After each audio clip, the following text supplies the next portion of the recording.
Thank you for purchasing my digital design catalog template. My name is Jamisha Bazemore. I am the owner and illustrator for Cocoa Twins. In this video, I will show you how to use the template and then also how to download as a PDF print, a JPEG, and also as a video in both GIF and MP4 formats. So let's go over the template first. So make sure you read the guide of the template before you proceed to use the template, so that way you're using it within the rules and regulations of the template, so that way there are no issues moving forward with it. Use this template to create a lookbook and or flipbook to use as a way to communicate with your customers the clip art that you can use to design their selected merchandise. Instructions. Drag and drop your digi into the frames provided. Add the names of the images. Add or update the text as you see fit for your catalog. Download as a digital catalog and or print catalog. Present to your customer base. What's included? 5 templates with frames. Downloading PDF print and JPEG for prints and a digital lookbook, GIF or MP4 to create a flipbook. See video for instructions. I'm going to go ahead and type instructions here. I just caught that. But we move on. Use intellectual property properly and responsibly. Do not use art that you do not own without receiving permission from the artist. Do not sell, give away, or share this template without permission from Cocoa Twins and Jamisha Bazemore. The link to my website is cocotwins.com. So we have 5 templates. This is one. This is another. 3, 4, and 5. So the frames that are included in this template can actually be used to drag and drop your images into your page. So I'm going to start with a full page design, and I'm going to drag and drop it. So you see it falls right into the frame. And I'm going to continue doing that with full page designs all the way through, so you can communicate with your customers the images, the designs, the ideas, everything that you have brought forth and own the right to use. You want to let them know what you have available, because it doesn't make any sense to have 11 digis and no way to communicate to your customers that they have options. So that is using the full page design. Now I'm going to back out of it, and I'm going to use a PNG file with a transparent background, and you will notice that the image may not pop in as clean as a full page design, but that's okay, because I'm going to show you how to edit it. So that one popped in okay. That one didn't. So double click inside of your digi. Stretch your view. Make sure you don't stretch your design outside of your box. Accept it. Now you can go ahead and just drag it and use the other boxes for alignment.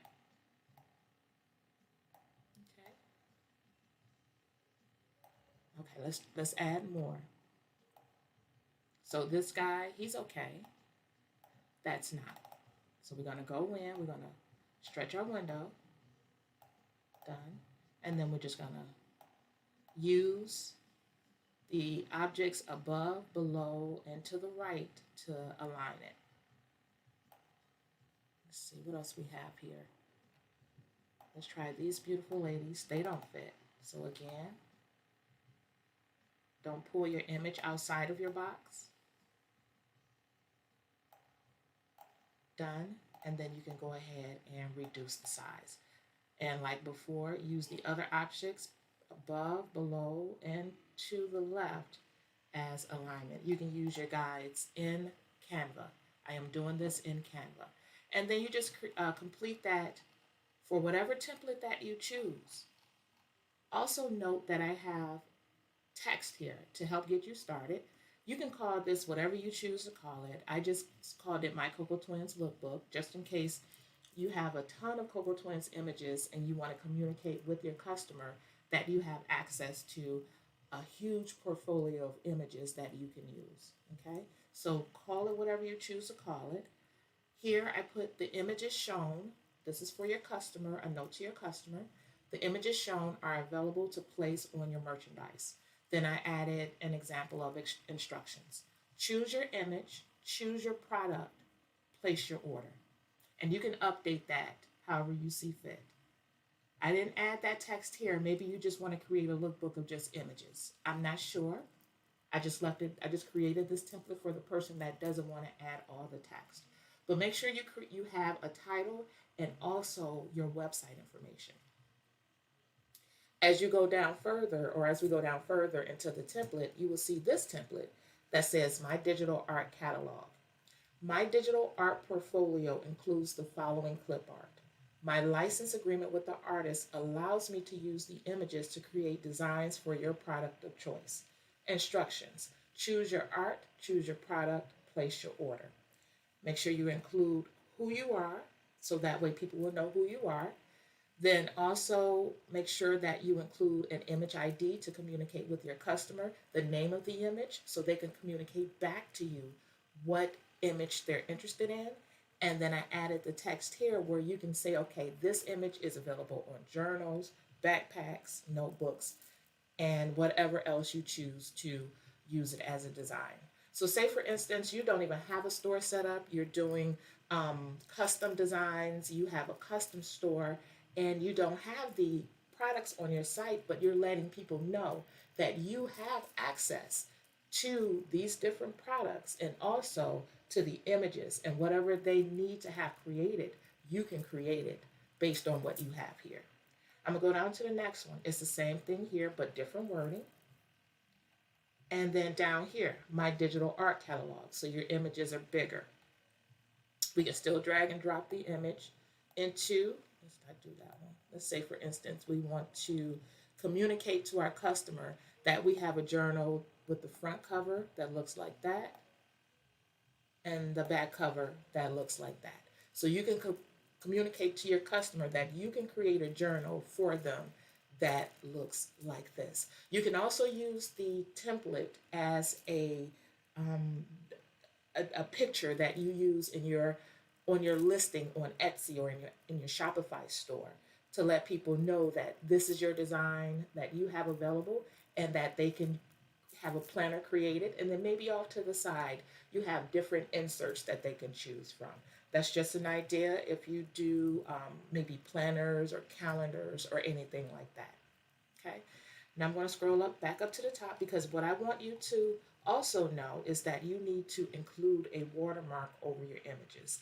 When you include a watermark over your images, you not only protect your designs, but you also protect the designs of Cocoa Twins. So that way you don't run into any issues with seeing anyone using the same design that you have.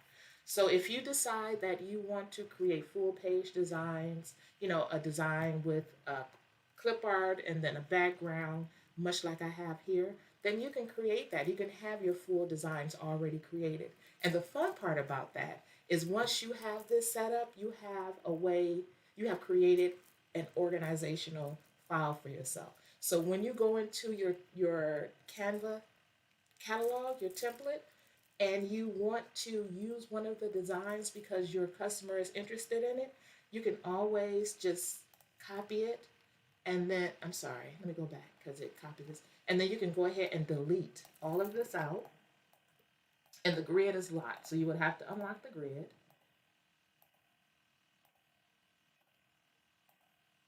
And then you can erase it, erase all the information you don't want to see, and then just stretch your image and download it, and you have your design already set up for your product.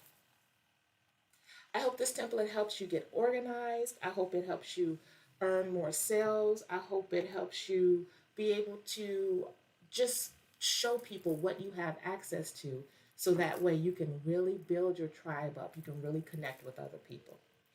If you have any questions or concerns, please email info@cocotwins.com and reference Cocoa Twins Template Digital Design Catalog.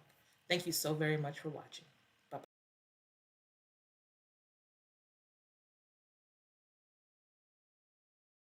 Now let's take a look at watermarking our image and then also downloading in the various formats.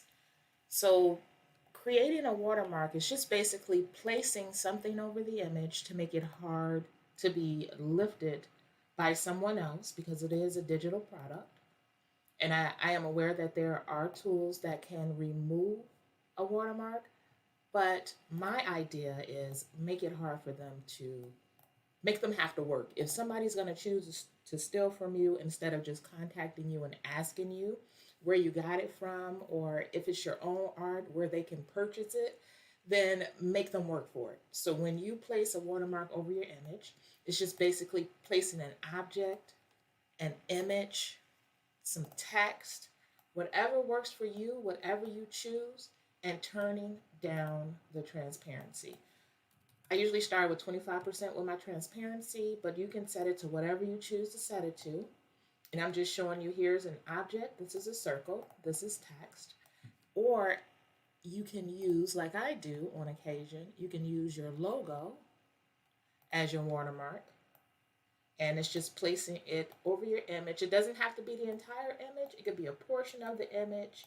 It could be whatever you choose it to be, but you want to make it so you're doing your due diligence to protect your work. That is going to be necessary if you ever have to take someone to court. So you have your watermark over the image. It's just whatever you choose to do, use an image, use an object, use text. Then when you get ready to download, you can download as a PNG file. And I really advise you not to download as a PNG file if you're going to use it as a digital lookbook, because the quality is so great that it'll make it easier for someone to lift the image. If you're going to use it as a digital catalog, I suggest a JPEG, but that is totally up to you and your vision. So I download mine as a JPEG. When I download it, I leave it at 1. Here you can set the quality. With the PNG file, the quality is assigned at 100%. The JPEG, you can set it up so your quality of your image is really low or really high. So that way, if they zoom into your image, it will become grainy and there will be bits and pieces that they will have to clean up. And you can tell if someone lifted the image from your site because you'll see little pieces of your watermark in the image. Okay, and then you download it either as a single page if you want one JPEG, or you can download all pages at once if you want a zip file. So one page if you don't want to worry about the zip file, download. All the pages if you're okay with the zip file, download. Okay. PDF print. If you want to create a physical lookbook, you want a clean looking lookbook, so a PDF print. I'm sorry, PDF standard. PDF standard is if you decide to create a lookbook, download it with a low resolution. Okay, it doesn't have the same quality as the PDF print. Okay, so PDF print is what you want to use when you're creating your physical lookbook. So you select PDF print, and then you go ahead and you select all the files, and it will place all of your files into one PDF document. If you don't want one PDF document, then deselect all of the pages and select the page or the pages that you want to download as a PDF. Okay. Your MP4, you can create a video by downloading your files, and then you have a video where you can place on your website to let people know that you have access to these images. The MP4 player allows you to add sound. If you don't want sound, you can go ahead and download as a GIF file, select all the files, and you will have your lookbook as a flipbook, because the system will automatically, once it's downloaded, it will automatically create a video that will run through the pages that were downloaded. Thank you guys so very much for watching. If you have any questions about watermarking and or about printing and about downloading, please be sure to email info@cocotwins.com and reference this lookbook template. Thank you for watching. Bye-bye.